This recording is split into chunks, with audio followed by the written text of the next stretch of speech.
All right, everybody. Welcome to the Vintage Sanctuary. A relatively new hoodie here from Seaside, Oregon. So we're going to talk about three things in this video, cover three things. I think I might call this a guide to hobby joy, how to have hobby joy rather than hobby misery. Woohoo! So you've come to the right place for that, for the hobby joy that is, not for the hobby misery. I hope you don't find this to be misery. And hey, if you do, I guess find another video. and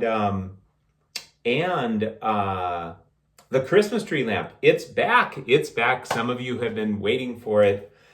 And then finally, I've got a new card, and we're going to open this bad boy together. I have not opened it, and it is a card I've wanted for a long time.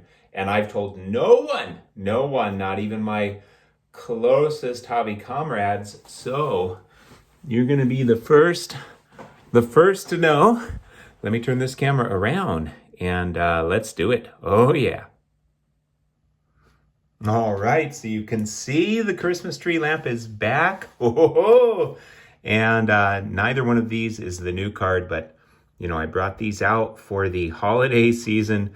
This is the red metallic snowflake judge from his epic 2022 MVP season, number 76 out of 99.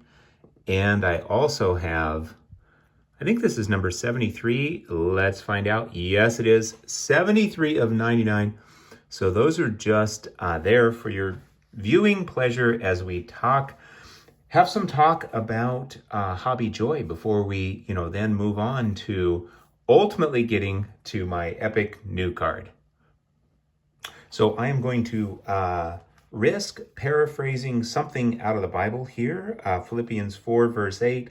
Finally, whatever is true, whatever is honorable, whatever is right, whatever is pure, whatever is lovely, whatever is of good repute. This is kind of an older version, so, if there's anything excellent or praiseworthy, think about such things. Or this version says, let your mind dwell on such things. And, I think even if a person is not a believer, and let me just say, I know there are a lot of people of faith in this card collecting community, which I think is really cool.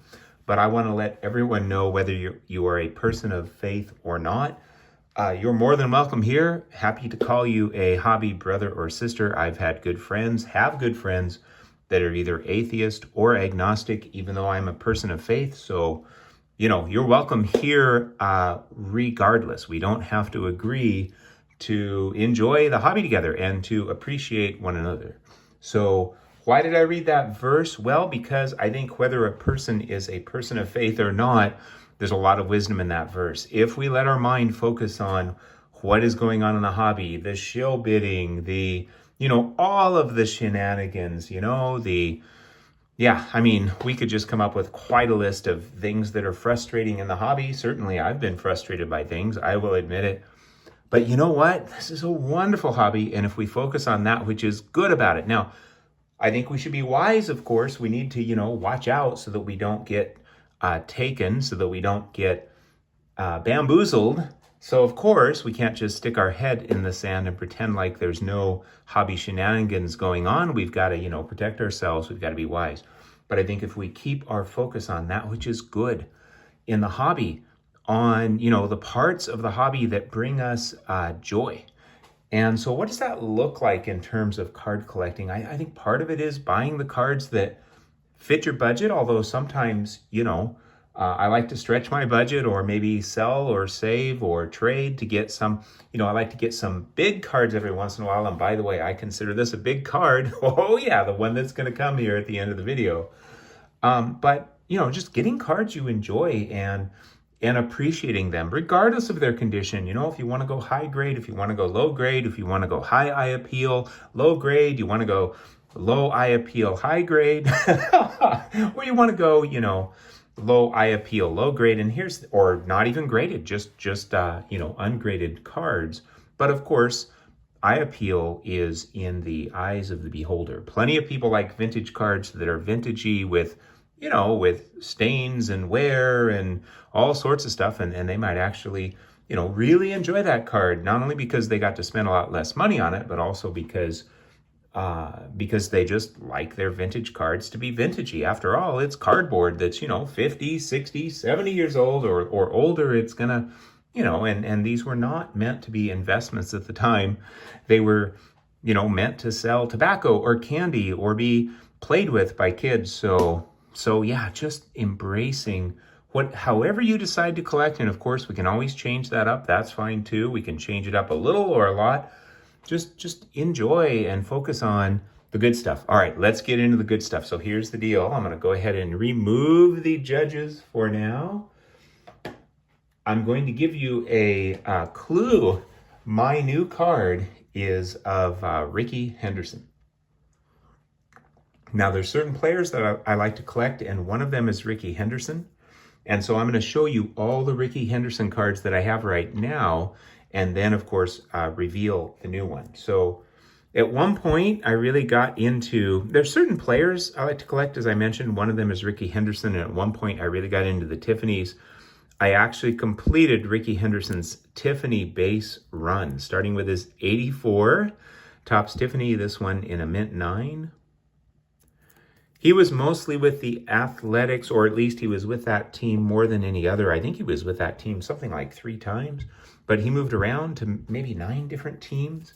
Anyway, there's the 84. Here's the 85, also in a minty fresh 9. Both of these are very minty with all of that green and yellow. And, oh, this is minty. This is extra minty on the back here. So we've got his 84. We've got his 85. And now where do we go to there? Well, we stick with 85 because we've got the Topps traded Tiffany, number 49 traded, and now he becomes a Yankee, which is, woo, love that back.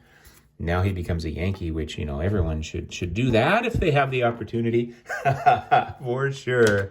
After 85, we go to 86, and yeah, I just absolutely love 86 Topps. All of these are Tiffany's because I am a Tiffany snob, I will admit it. But it brings me joy. And then, of course, after 86, we get to 87 with the glorious wood grain. And then after the 87, we're going to move on to the 88. And yeah, I'm pretty stoked. I'm not going to say much more. I don't want to give you too many hints.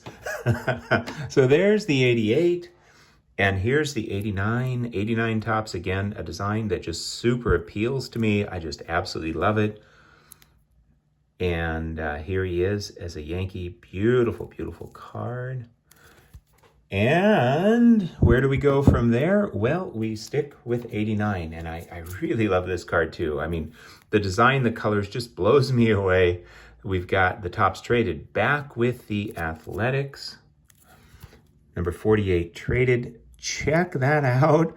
What a pair. A minty fresh, a never more minty, near mint to mint 8, fresh pair of 89 Topps Tiffany Rickey Hendersons, first with the Yankees, then back to the Athletics.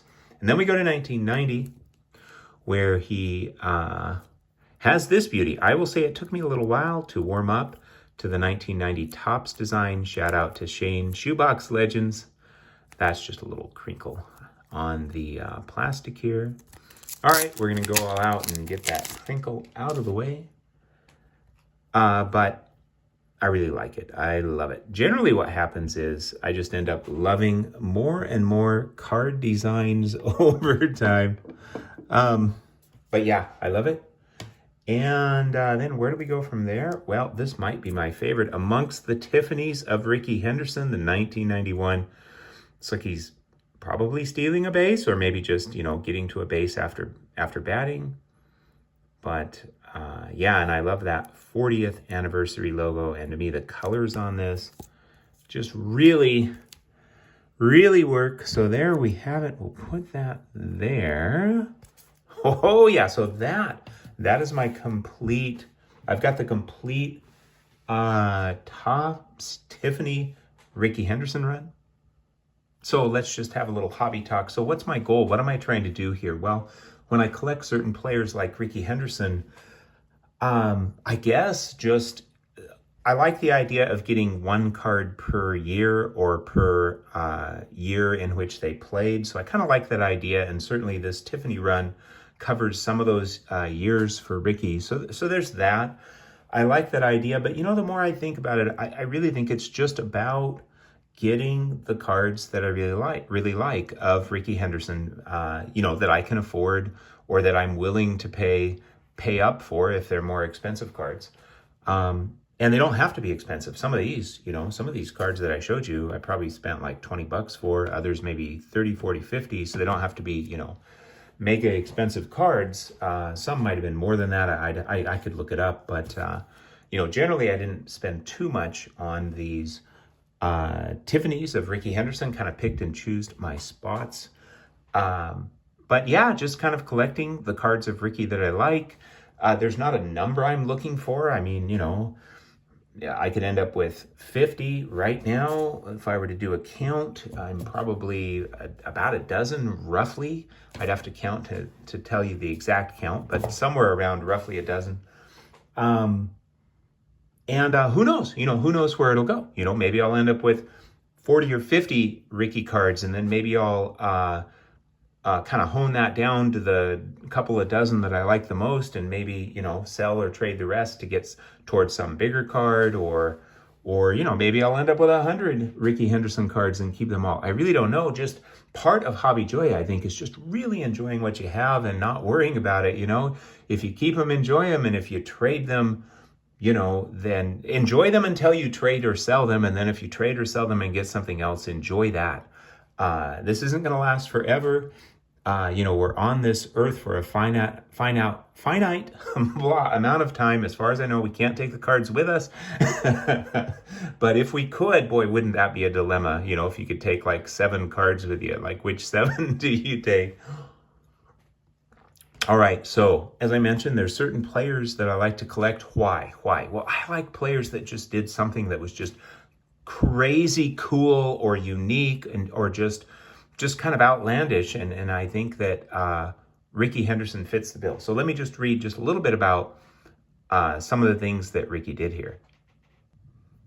Oh, and before I read you these things, I'm going to give you something else to look at.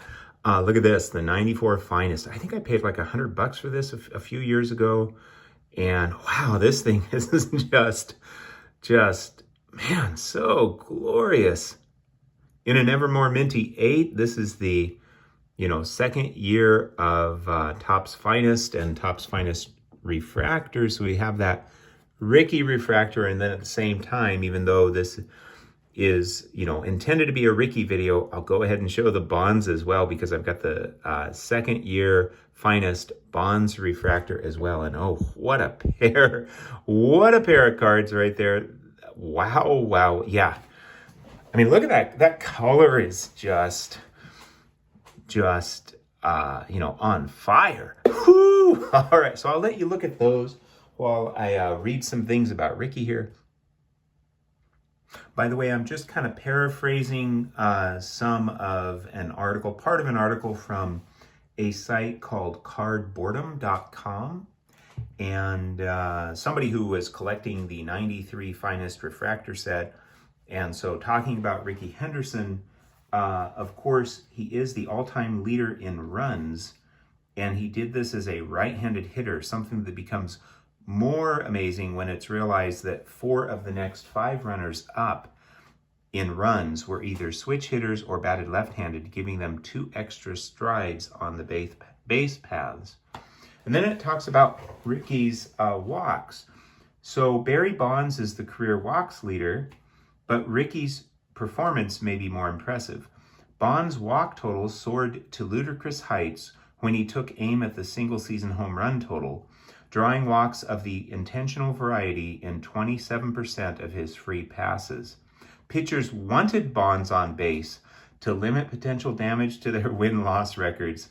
Rickey, on the other hand, walked almost as much, but was a nightmare on the base paths. Walking Rickey was the last thing pitchers wanted to do, And they showed it by issuing intentional walks in only 3% of these encounters. So I think, I think that's a pretty fascinating distinction or comparison between walking Bonds and walking Rickey.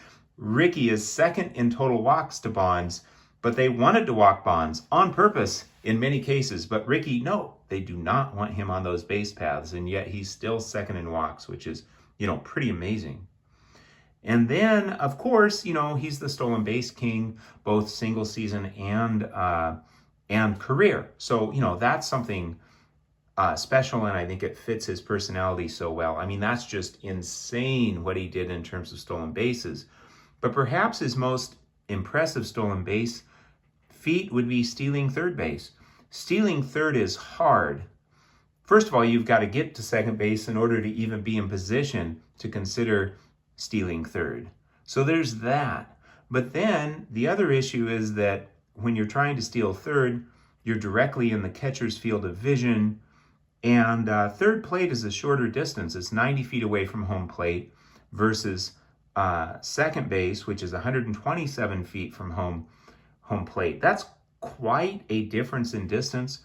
The ball is going to get to third base quite a bit quicker, possibly around 40% quicker, depending on how you want to depending on how deeply you want to try to analyze what's going on in terms of the time it takes. I mean, it's not just as simple as the distance, because it takes the pitcher the catcher the same amount of time to throw, whether they're throwing to second or to third, or at least roughly the same amount of time. So it's a little bit more challenging than that. But if we just want to say, based on the distances, it's going to take roughly 40% more time for the ball to travel to second base from the catcher than to third base.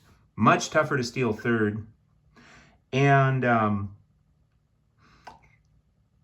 the catchers are generally not expecting someone to steal third, because it is much tougher. However, when Rickey Henderson was on second base, of course they're thinking he might try to steal third. So he didn't have that element of surprise. Who would be foolish enough to steal third? Well, Rickey Henderson. All right, now here's the stat that just blows me away. So those who have dared to steal third base and do it successfully, just a dozen players have managed to steal third at least 100 times in their career since World War II. And most of those dozen players barely made it to triple digits.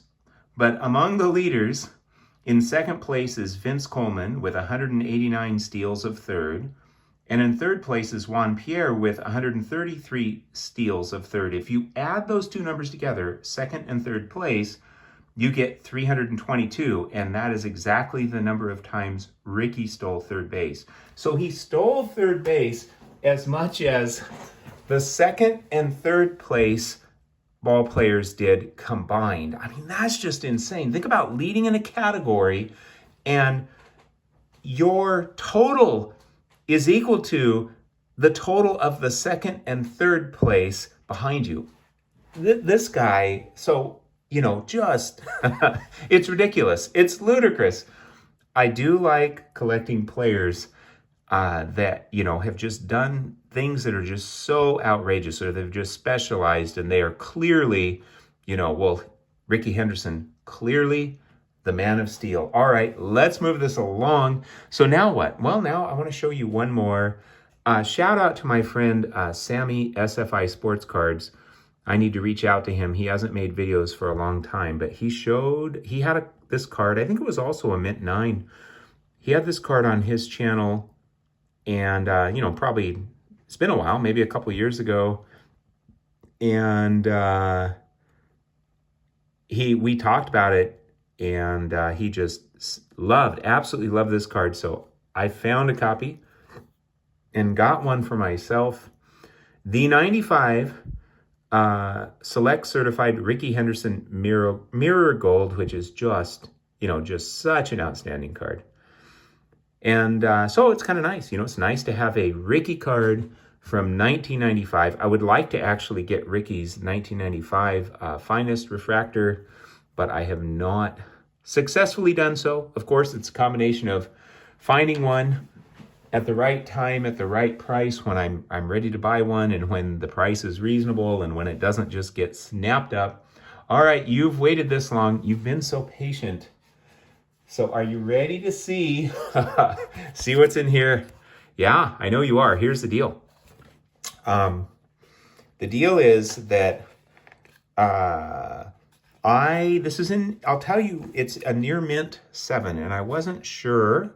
You know, it's a little bit off center, and the reason I'm telling you that now is because, and it's a card that often comes off center.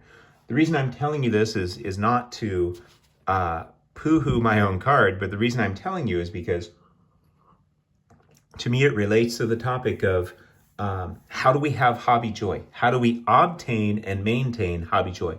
And to me, one of the ways we do is we decide what we're willing to pay for a card, and, you know, we go ahead and get it despite whatever quote unquote defects, which some people might view as defects, other people might not mind at all. In fact, in some cases, others might think it's a positive. You know, we decide what we can live with or what we like, and then just enjoy it. Just enjoy it, and don't be troubled. Just, decide. And then at some point, if you decide, nope, I need a higher grade, well, you can always, sell it or replace it. But my plan with this card is simple. I see it as a card that I'm going to keep long term. I'm going to go ahead and opening the box here. I see it as a card that I'm going to keep long term, and I don't see myself necessarily upgrading it. Probably not. I'll just be happy with the one I have. But if I were to upgrade it, hey, so be it. All right, are you ready? All right, here we go. I'm going to go ahead and move these over here. You've been very patient. Are you ready? Here it comes. Ooh, whoa. The 93 finest refractor. Whoa, look at that. Look at that. You know what brings me hobby joy more than just about anything else? Removing this bad boy from the authenticity guarantee sleeve. If I can get it off there.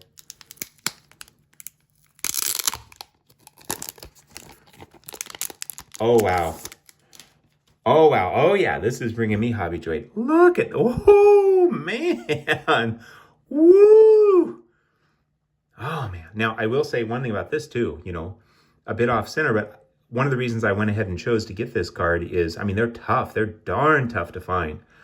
And to me, this is almost like the 52 tops of the 90s, the beginning of the shine. And with the all-stars with the green, I just love them. I just love them. I only had one. Now I have two. I'll show you the other one in just a minute here, which you've probably seen if you've watched my channel much in the past. But, this was a card where I said, okay, it's very tough to find. And to me, the off-center doesn't really bother me, because there's not really a border that grabs you. So my eye kind of goes up here and up here and in here, looks fine to me. So it looks great, looks fantastic. I tell you what, so stoked to have this card. So this was a buy it now. The seller wanted $1,500 or $1,499. And I think I offered maybe 1,000, I think, and we agreed to 1,000. Yeah, I offered 1,000. We agreed to 1,050. So did I overpay? Did I underpay? Here's my thinking. My thinking is these are tough, and I think as time goes on, sure, the higher grades tend to cost more, of course. But I think as time goes on, just having this beauty in any grade, oh man, just having this beauty in any grade, is just, wow. I think there's a refractor line right around here, that's so common, but, that's doesn't bother me a bit. It's kind of in the perfect spot there. Maybe that's not even a refract. Yeah, it is. I think it is, but, kind of the perfect spot because the color's changing. Oh man, this thing is so glorious.